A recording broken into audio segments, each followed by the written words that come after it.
Groveland. Welcome back to Groveland's own source of hyperlocal news and hot gossip. Brought to you by the fabulous all-volunteer group of hard workers. Beth Greenhagen has this month off again, and I'm joined by our crack reporter, Elaine Tamizian-Muse. Let's get started.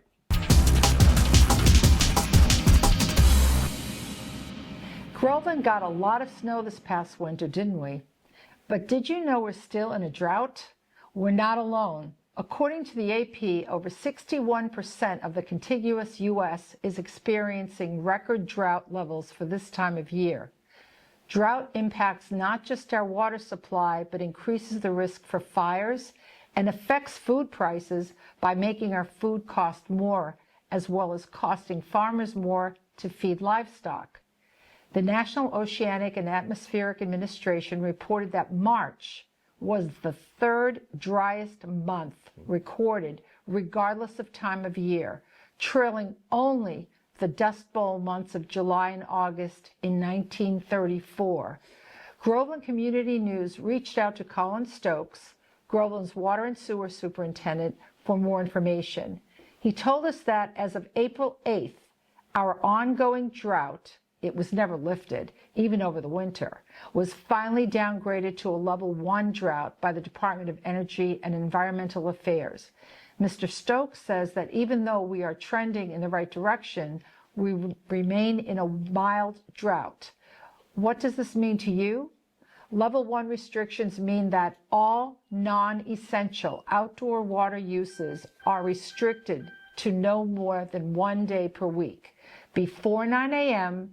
and after 5 p.m., except that watering of ornamentals and flower gardens with drip irrigation, handheld hose, or water cans may be permitted.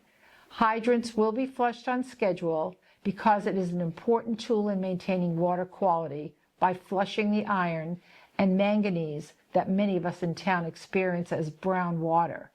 The City of Haverhill's Conservation Department has been posting excellent tips for saving water, such as using a car wash because of the recycled water, planting native plants that don't require as much water and are drought tolerant, and using rain barrels to collect water.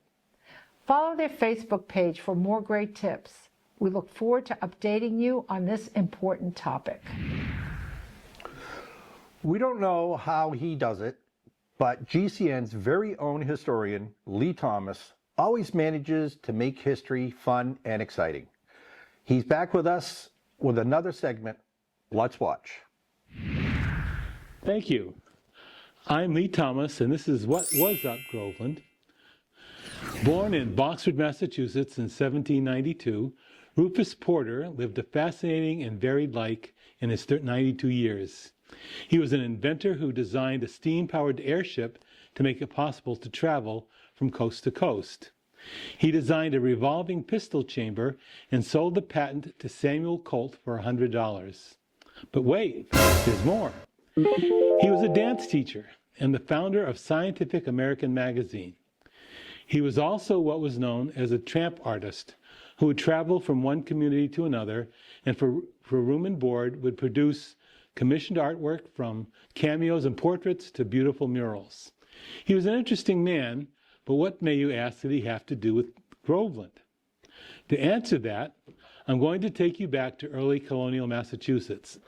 In May of 1634, a man by the name of William Savory landed in Salem, Massachusetts from England on board the Mary and John. William's son, Robert, settled in East Bradford, now Groveland, in the 1650s. A land grant that became known as Savoryville was granted to him by the royal governor in exchange for an outpost duty to protect the area from bears, the French, and Native Americans. He died during the First French-Indian War in 1690. Robert's son, Thomas, founded the first Congregational church in the town in 1727. Thomas's son, John, was the captain of the East Bradford Minutemen. He led his group to participate in the battles of Lexington and Concord on April 19, 1775, followed by the siege of Boston until March of 1776. John's son, Major Thomas Savory, served in both houses of the Massachusetts state legislature. While in Boston, he met a metal worker named Paul Revere, who at the time was the only person in New England who had the ability to make a large bell. Thomas commissioned Revere to make a bell for the Congregational Church. When the bell was completed, Savory had it sent on a ship to Newburyport in 1799, where the heavy bell was then hauled by ox cart to East Bradford. Years later, Thomas Savory's grandson, Benjamin, moved to California and founded a town he named Groveland to remind him of his roots. Thomas's son, George, established a business on Main Street. On the first floor was a grocery store, and on the second floor he ran a shoe manufacturing shop. Later on, that building was used to house the Vito, the fire pump. In the 1830s and 40s, George Savory served in the Massachusetts State Legislature and established the Bradford Mutual Fire Insurance Company. In 1825, he built a huge estate at 94 Main Street, and the main house, which was at the center of what became known as Savoryville, is still there today. The mansion was the second place after the town hall where official meeting notices were posted. Until the early 2000s, mail addressed to Savoryville could still be delivered.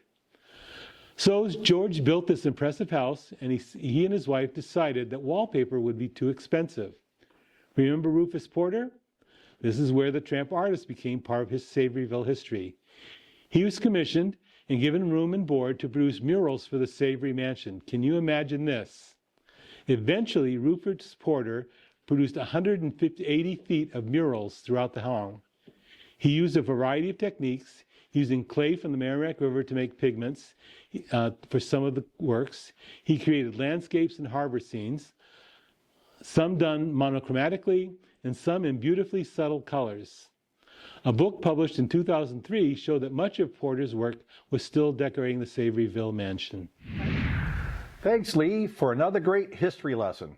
The Friends of the Groveland Council on Aging are pleased to announce our third community concert happening on Saturday, May 16th at the Dr. Elmer S. Bagnell School at 6:30 p.m. Riverworks Credit Union is sponsoring this concert. The vocal group, previously called the North Shoremen, will return as Harmony North Shore. The group entertained us last year with a cappella renditions of many favorite tunes.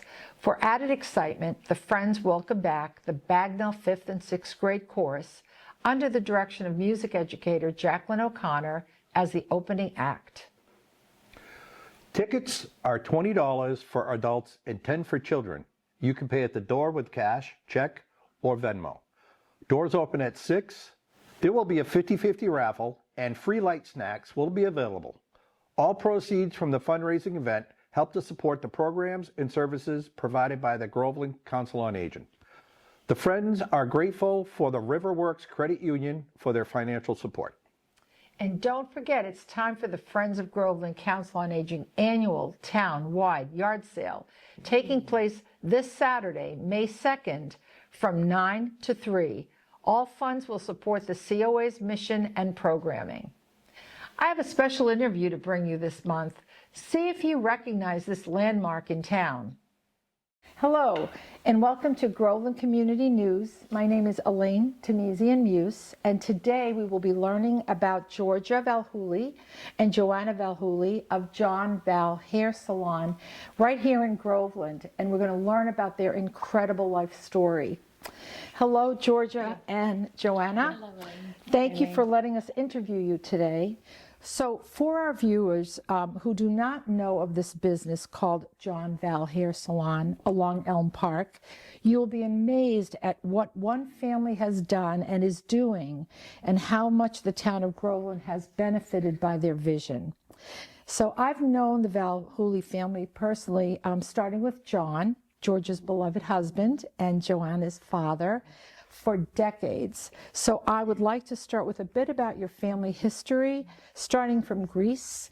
How is it that you and John arrived here and met a life here in Groveland, of all places? So talk to us a little bit about that.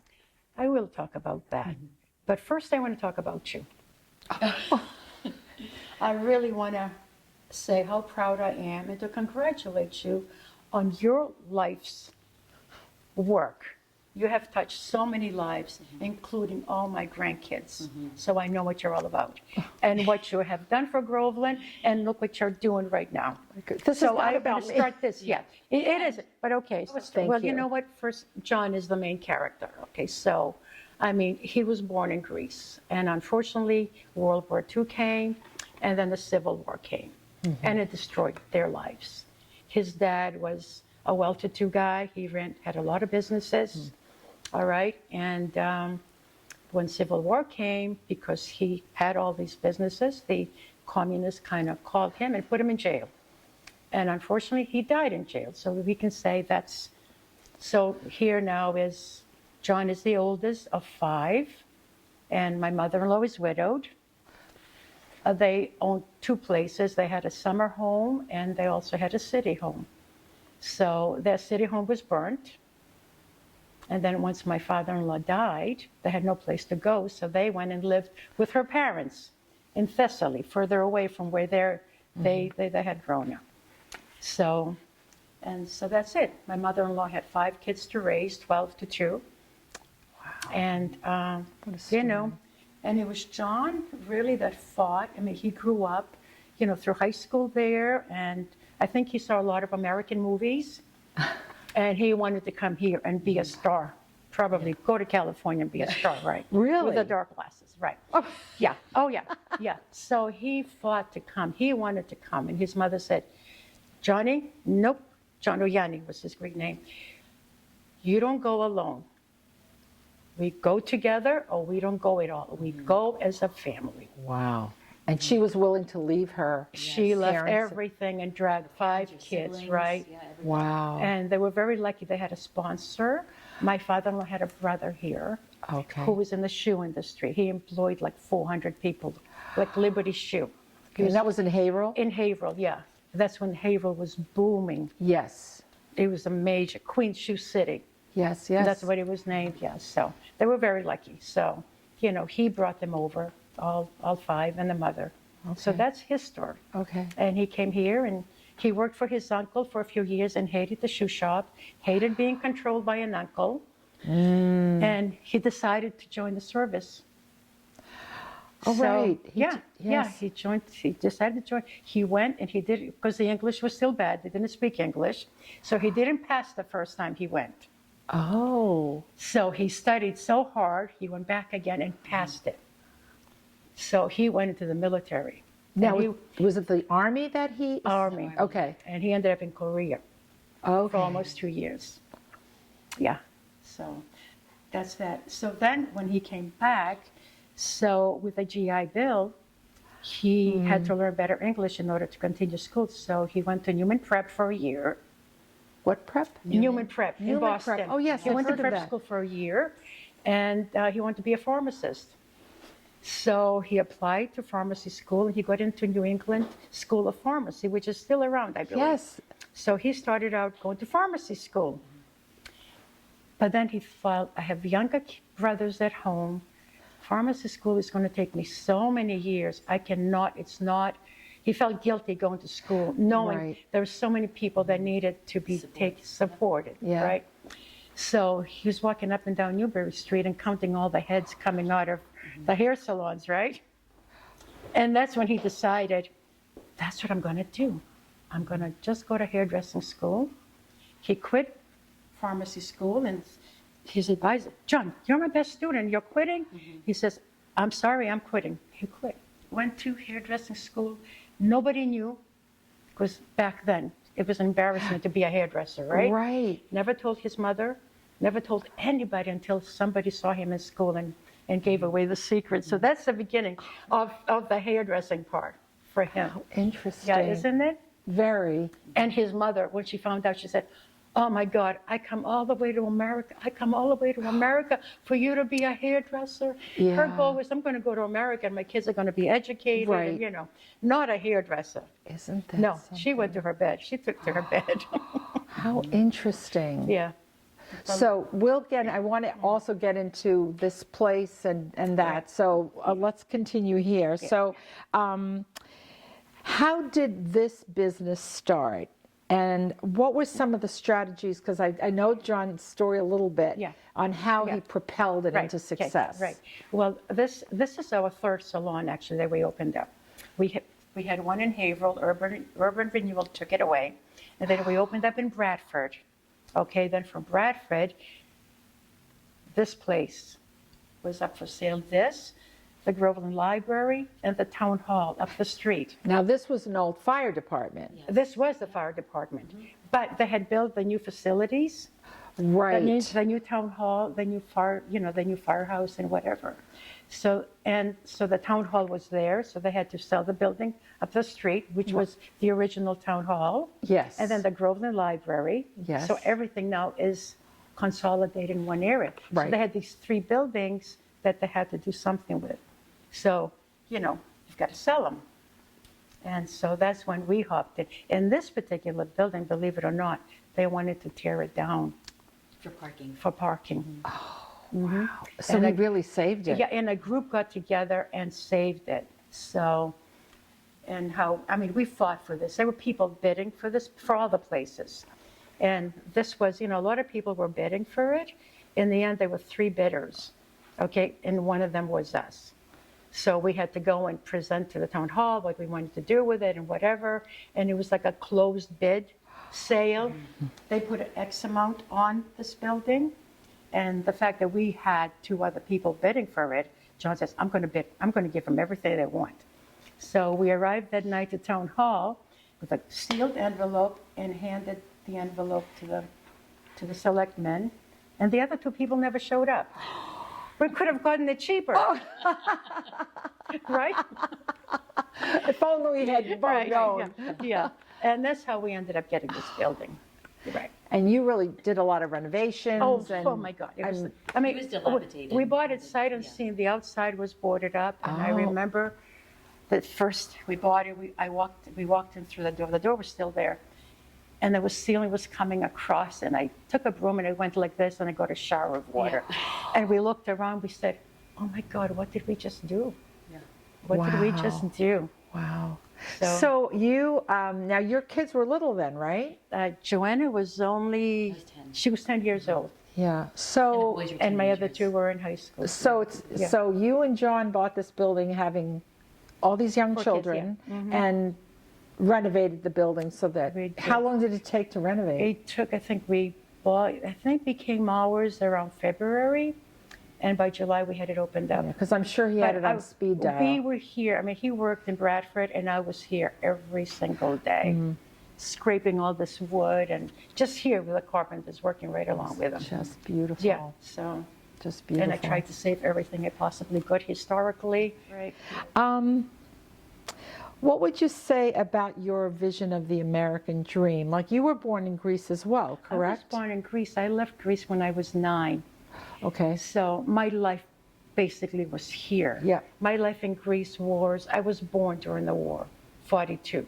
So my life started out hiding in the woods from the Germans going by.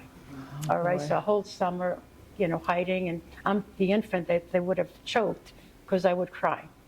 So I grew up during the war and then during Civil War and being bounced around. You leave your home and you're living in barracks and whatever. So as soon as the Civil War was over, my parents also had a brother here. My mother had a brother here. So He he sponsored. sponsored us, and that's when we came. So I left Greece when I was 9 Wow. and went to school here from the 2nd grade on. And how did you, I have to ask this, I'm sure you're all curious. Yeah. How did you and John meet? Well, after high school, I was trained to be, I had a secretarial job. Yeah. Dictation and typing and whatever. And I decided to go to hairdressing school because my parents also felt you need another profession. So I went to hairdressing school, and then when I finished hairdressing school, I came to work for John. And I really wasn't going to come to work for John because by this point there were 3 brothers working there. There are too many single men, and I would never do that. Right. That is But so we had another friend that said, listen, if you want to learn anything, you go to work for John. So Joanna, tell us a little bit about what brought you to the salon? The salon. Yeah. Well, first, when they opened, I was 10, and the bus used to drop me off every day because she was working every day also Right. with him. So literally, the bus would drop me off here after school, and I would do my homework here. I would start sweeping the floor, taking out rollers. Just little by little, I started just being a part of the salon. It was fun. We'd all go home together, have dinner. Yeah. And then by the time I was in high school, I was doing actually at 10 years old, I did my first haircut. And by the time I was in high school, I was doing all of my friends' hair. And we would come here after our sports, and I would do perms and highlights and haircuts. Oh, God, yeah. It was really fun. Yeah. So I always had a love of being in the salon, doing hair, being with people. But I also had a love of teaching. I worked with kids a lot on the side. So I did go to college and got my master's. I became a special ed teacher. Actually taught at Bagnell for 1 year in Boston and then also in California. But always, and I loved it. I loved my career. But always on the side, I was doing hair. Just for extra money. Yeah. Because we all know that teachers don't get paid enough. So Right. I needed to make some extra money. And I always loved it as well. So when I was moving back from California, I had called my parents and I said, I think I've made a decision that I want to leave teaching and come and join you in business. They were really disappointed. Really disappointed. 'Cause they said, you had went to school. Well, and, yeah. And prior to her, my son Nick, Oh, right. he's an economics major, so he graduated business school at UMass and whatever. And John and I sometimes said, my God, we have this great business. And geez, we didn't encourage any of our kids. We didn't. We felt education first. Yes. You have to be educated and whatever you want to do, you know. So just then, a few days later, Nick comes, he says, do you mind if I join your business? So we said, with our blessings. With our blessings, so. So, Joanna, I know that you and your brother Nick are doing the business now, and you have other people here. What has it been like for you to not only watch your parents, but to be continuing their legacy? That's wonderful. I think the more time that goes by too, and I have more perspective of it, I just realize it's been such an amazing experience to come and join them after having a first career and be able to work next to them for so many years. And we've been lucky enough that we all get along well. Yeah, that's true. It's You know, true. people ask all the time, how do you work with your brother all You know. day? And Nick and I joke, well, we don't really talk to each other all day. Just talk to our clients. But we do, and we hang out outside of work. We've just been really blessed that we all have a pretty positive attitude towards this work. We're super grateful to our clientele. And it's been generations that have been coming, so you really become attached. But Yeah. our clientele is people. like you, special. family. Our clientele Yeah. is special. Right. I feel really grateful. It's not just about doing hair, it's about being part of the community too, because I lived here, or I live here, my kids went to school here, I went Right. to school here. It's it's kind of sweet, you It's know? a beautiful fabric, isn't Yeah. it? It is. So, as we come to the close of our time together, and I hate this time to end, I'd like to ask each of you, Joanne, George, I'll start with you. What brings the most joy to your life right now? Well, it's obvious. The most joy is really, I'm so proud of my 4 kids. They're all successful. And I feel if you can bring up a child and let them be independent, that's the best that you have done. It's not leaving them a million, let them make their money. So that is what I'm proudest of. And then I also have 9 grandkids, 9 grandchildren. Wow. And so far, thank God, they're the light of my life. That's special. Yeah. And I have them all around me. That's wonderful. So I am the luckiest person in the world. That's wonderful. I really am. So happy for you. And what about you? What brings joy to your life? I have 3 young adult children. Of course, they're bringing the most amount of joy, and watching them navigate and becoming better people by the day, and giving back to their community, and really being conscientious. That, to me, brings the most amount of joy. Really it's just all about people. Yeah. And building your community. That's, to me, what brings the most joy. And I'm so lucky that I get to come to work every day and be with people. Yeah. And to be in Groveland, it's been amazing. I mean, it really has. Yeah. It's a great little town, as you know. Yeah. Great. Well, As you've you added know. so much to it, As too. you know, yeah. So, is there anything that I haven't asked you or anything that you'd like our viewers to know that we haven't talked about? Well, all I want to say is for people to not be discouraged right now. We're going through a tough time. My life has personally gone through tough times, and you overcome them. And lucky for us, we have our Constitution that has kept us strong through the years, and it will keep us strong forever. Oh, that's Our beautiful. country will always be our country. Thank you. Yeah. That's wonderful. Thank you so much Elaine. for your time Thank you today for and your- sharing your personal stories. It means a lot. And thank you so much for being with us today, viewers, and we'll see you next time. Bye-bye. Thanks. Elaine, that was really great. Thank you. It's finally spring. If your organization wants to participate in the Conservation Commission Adopt a Space program, you can contact Conservation Agent John Sullivan at Town Hall or by calling 978-556-7207. You can adopt a space near our trails or parks to plant flowers to help beautify our town. Your organization or company will be able to post a sign so we can recognize your generous donations. Hurry though, as spaces are limited and the season is upon us. Speaking of spring, I bet you have some questions about spring cleanup and recycling. Let's see what Carter and Lydia have to say this month. May is time to put your garden in. We all want to make our yards look pretty without increasing our trash. Can we recycle our plant containers or leftover fertilizer or reuse any extra garden supplies? Here are some ideas. I have so many plastic plant pots and trays. Can they be recycled? I have extra seed fertilizers and plant food left over from lime. I have extra seeds, fertilizer, plant food, leftover lime for my garden. Should I just throw them in the trash? I have cleaned my yard and cut branches and brush. And I have grass clippings. What should I do? Great questions, and we can't wait for the answers. Groveland runs on volunteers. Groveland needs you to volunteer to help our town. One opportunity to consider is helping to improve our trail systems.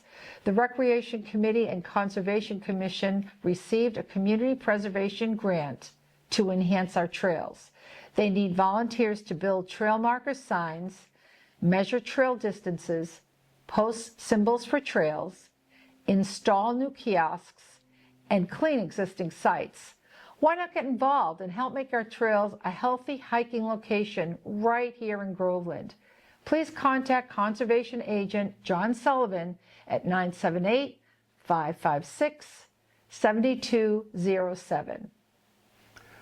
Did you know there is a new system for reporting your issues, complaints, and problems with our streets, sidewalks, and other outdoor facilities? The mission of the town of Groveland's Highway Department is to provide, maintain, and improve town's roadways, stormwater drainage systems, public grounds, cemetery, park, and buildings to benefit the quality of life of the residents and visitors to the town of Groveland. The department wants your input to be able to quickly address any issues. Go to town website at grovelandma.com and look for the Highway Department page. There you will find an orange-colored link to the work order form to enter your issues. The Highway Department promises to address every issue as soon as possible. The Groveland Garden Club announced the dates for its annual plant sale.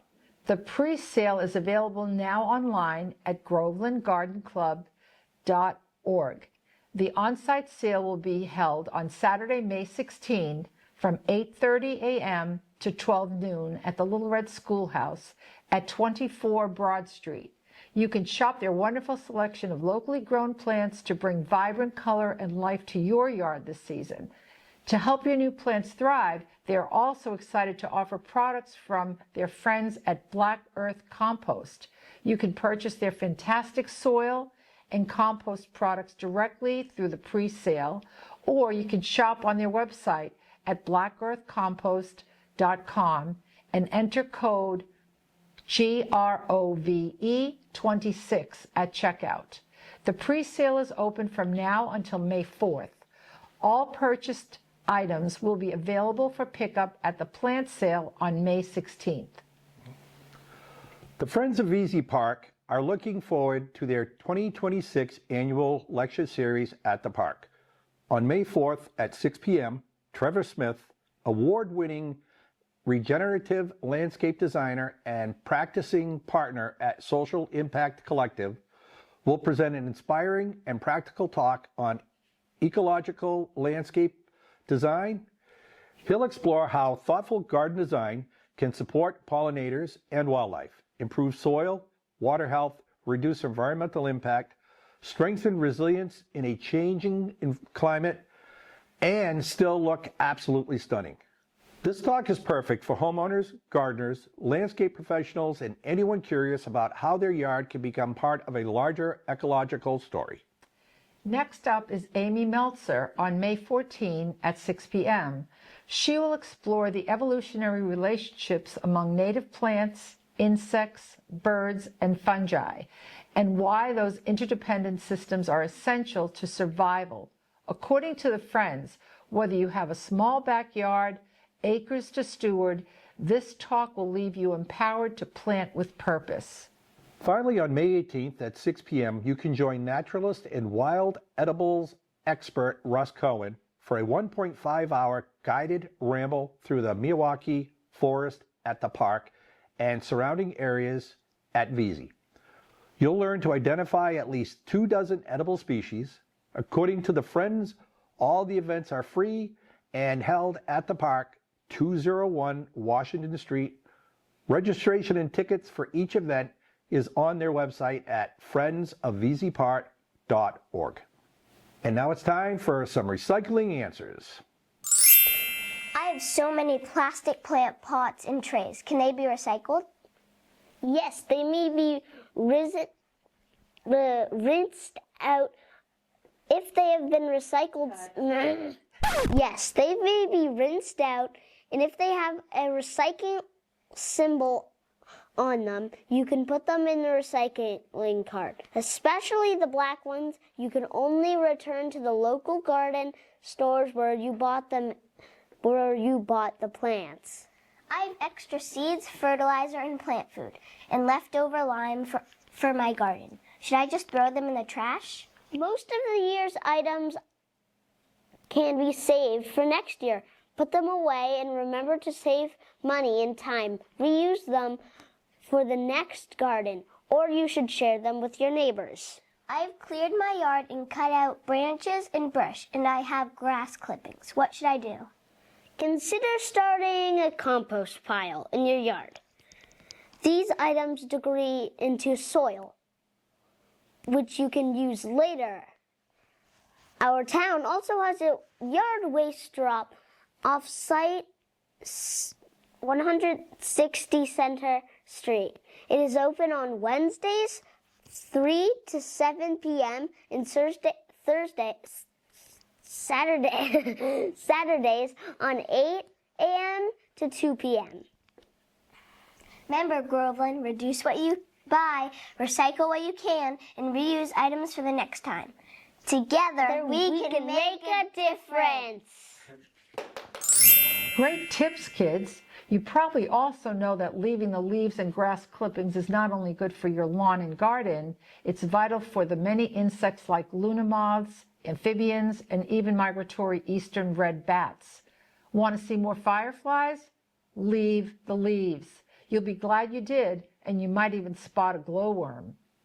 And that's the show for this month, Groveland. We're glad you joined us, and always, we'd love to hear from you. Send us an email at whatsupgroveland@gmail.com. Follow our Facebook page. You can find some of the stories also printed in the Town Common, a free weekly newspaper. There is a box right in front of the post office. Our shows are cataloged on the Groveland TV YouTube channel under videos. We're also on repeat on both channel 22 and in the high def on channel 1072.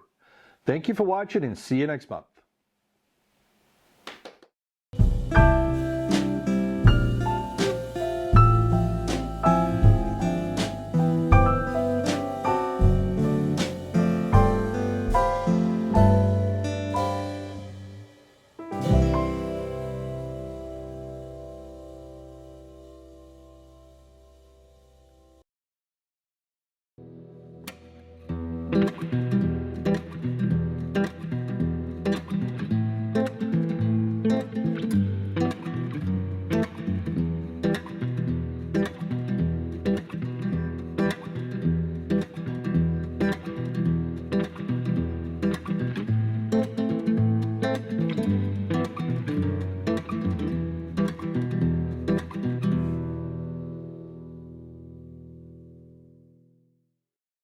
GCN, Groveland's Community News.